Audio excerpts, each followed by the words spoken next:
Hey everyone, it's me, Shelly, coming in. I have officially gone through, I wouldn't say officially, I don't want to say officially, but I went to an author's event and it was so nice to be at this event because I have not gone to a book signing in a really long time. So I was really looking forward to this, and it was just really, it was a really inspiring moment for me to be in this room with this person.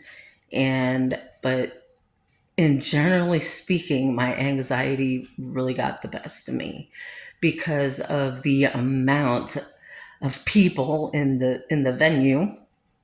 And this was back near my hometown. This was in North Canton, Ohio, and Kimberly Williams Paisley was the guest speaker, and her story really hit home with me. And there were moments where I actually felt like I was going to start crying because of her story about her mother with the dementia, and how it really transformed her life and the dynamics in her family. It was just one of the most inspiring moments I've had in a really long time. And it really, like I said, it really hit home with me, to the fact that, we all go through these pivotal moments in our lives, and we just don't know who's going to be there, who's going to listen, who's going to pray for you, who's going to feel sorry for you. And for me, when I, it was very unexpected moment for me to actually have this book of hers autographed by her. So thank you, Kimberly, for signing the book for me. That meant a lot. And I also want to thank the Stark County Library for holding the event. So, but it was just a night that, like I said, was truly inspiring on my end, because I haven't been to one of these in a really long time. And to be able to talk to other people without really pushing myself um, onto the fact that I am an author myself, but I am more of an independent author, whereas she is a best-selling author. She's written just the one book, but I remember her saying during her during her uh, during her during her talk, I want to say that that she would like to write another book, but not in the foreseeable future, fortunately. As for me, on my end of things, I've written 5 books. Actually, I think I've written 5 or 6. I can't. But it was just a moment that, like I said, is just inspiring me to get back into my field, my platform. This was one of the reasons why I started um, this whole journey with this YouTube channel. I've I've done a few things here and there with my books on a previous platform that I no longer have. So having this opportunity now to be able to go back and talk about some of the things that I've gone through over the past 8 years, that led me to go into rewriting and adding additional content to my books. I actually started writing for the sole purpose of healing several years ago, and it never really registered with me that I wanted to ever publish my work, let alone how to. I was so green with the whole idea of it. How do I even get a publishing contract? So it was just really different for me, really new, and I didn't know where to go, what to do, and who to talk to. But through the encouragement of a couple of best friends of mine, they said, "Shelley, you should think about maybe publishing your work." And I thought, well, I don't know. We'll see. Maybe one day. I don't know. But I just kind of just went in completely green. I didn't know anything, so I had to do a lot of research on how to publish a book, basically. And with the ever growing technology that we have now, it can be a little easier to self publish, basically. Create Space is no longer available anymore. And that's how I initially released my books or book. At the time, it was just one book through that marketplace online. So, and then I just started, doing a little more work here and more work there, and trying to figure out the ins and outs of what I need to do, I suppose what not to do when it comes to writing, because there's such a completely different format when it comes to self publishing over traditional publishing. It would take years and years on someone to actually get a traditional publishing deal. On my note of things, I went through a few inquiries with my manuscript, but it was a completely raw, kind of very different, unique look to my books, as opposed to more best-selling books. So, and one company actually wanted me to give me. They wanted me to give them to take my publishing rates, and I did not want that. I was like, no, that's not going to happen. And then I did a little more digging about this particular company, and then it raised a red flag. Oh, this is how it would work.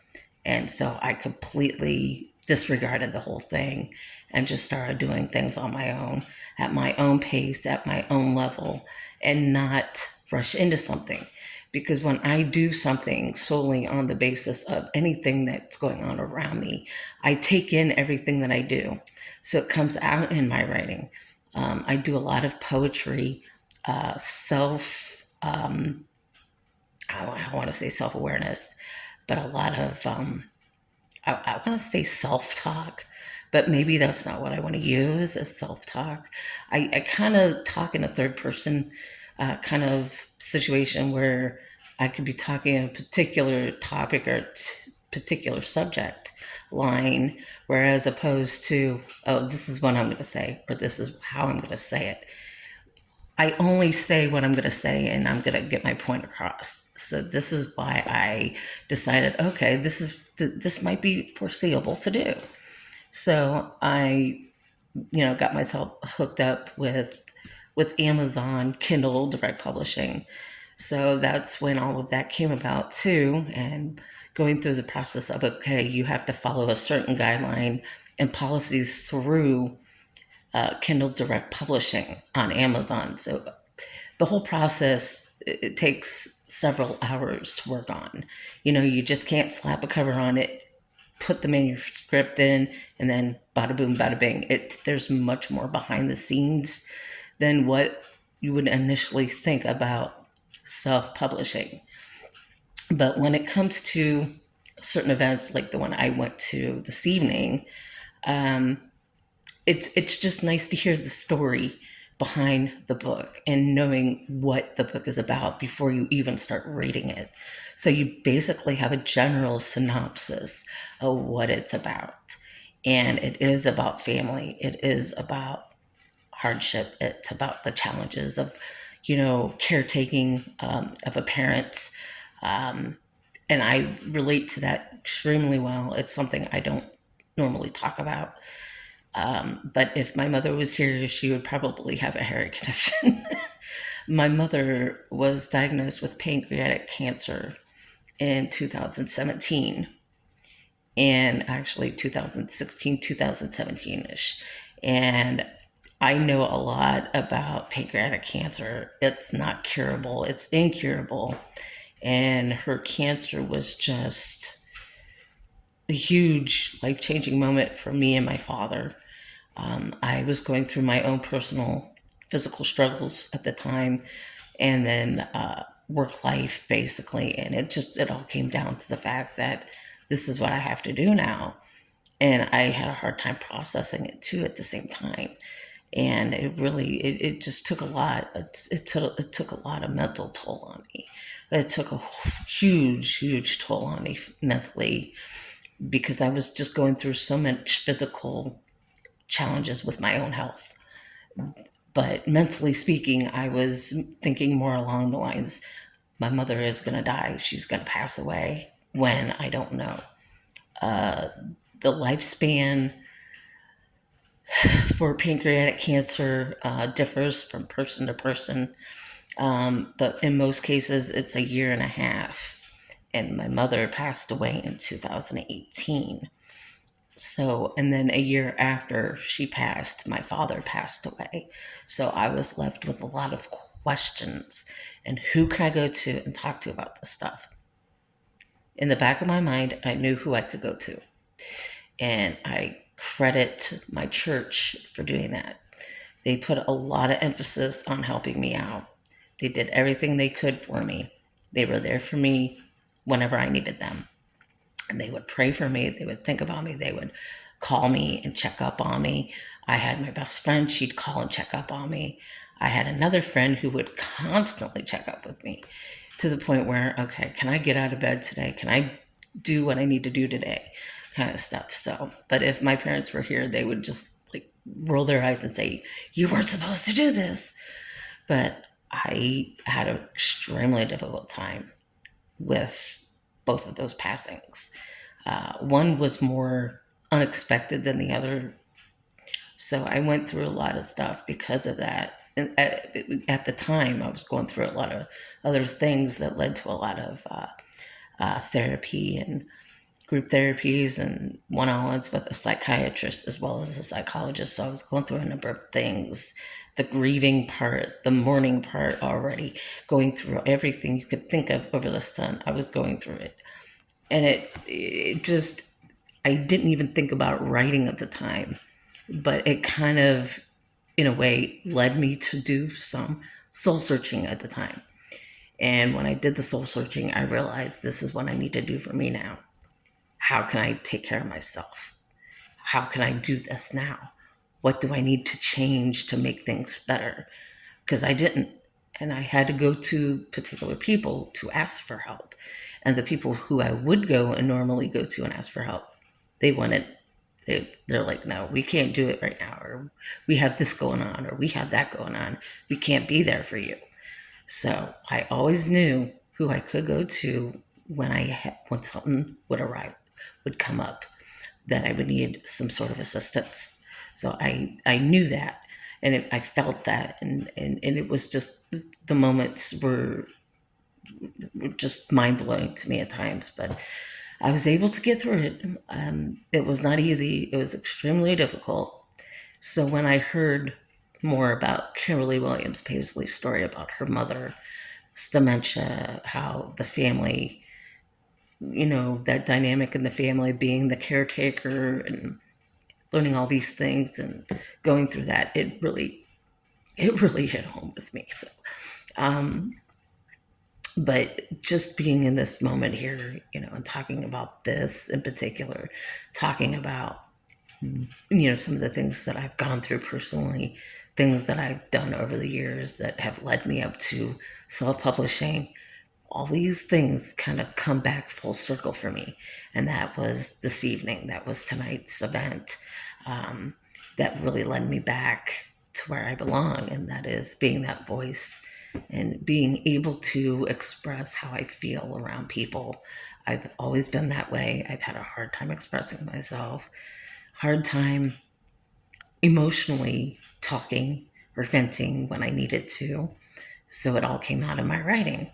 And that was another reason why I started publishing, and possibly maybe help somebody else out, because I'm going through this. Maybe this will help somebody else.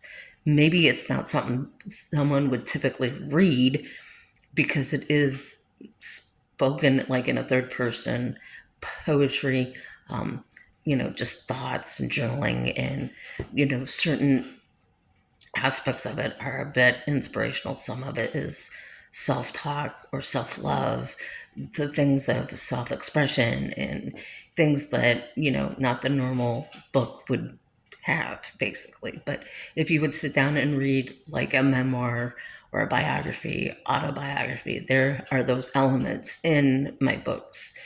And so when I can actually start and go back and finish my remastered version of Life in Color will be the happiest day of my life. Because it was something that I was so hyper focused on for so long, was working on my books, finding my platform. And now that I have found that platform and able to connect with you in this way, in this level, it makes me feel so so special. And I never really understood that word ever in my life until someone actually came into my life to tell me that I was and that I deserved to be happy. And that kind of changed the whole dynamics of my life. And it was just the most unexpected, most unaware thing that ever happened to me. So when it comes down to it, it's just knowing who you can go to, who you could trust, being in the environment of someone who does understand you, because not everybody is. And I have these moments now where I think, okay, I have to have my guard up all the time because I'm constantly watching my back over something. I have my boundaries. People, if someone's going to cross my boundaries, I'm going to tell them. And so there was a lot of things going on over the past 12, 13 years between writing my books, self-publishing them, working a part-time job, doing all these side projects on the side, and all this other stuff going on. I barely had time for myself. So when it finally came to the point where I had to put myself first, I realized I have to take better care of myself and not let other things pile up around me. So that's why I'm here to talk about certain things this evening and also to remind people you're worthy. You are totally worthy of being loved and loving yourself because it's okay too. It really is.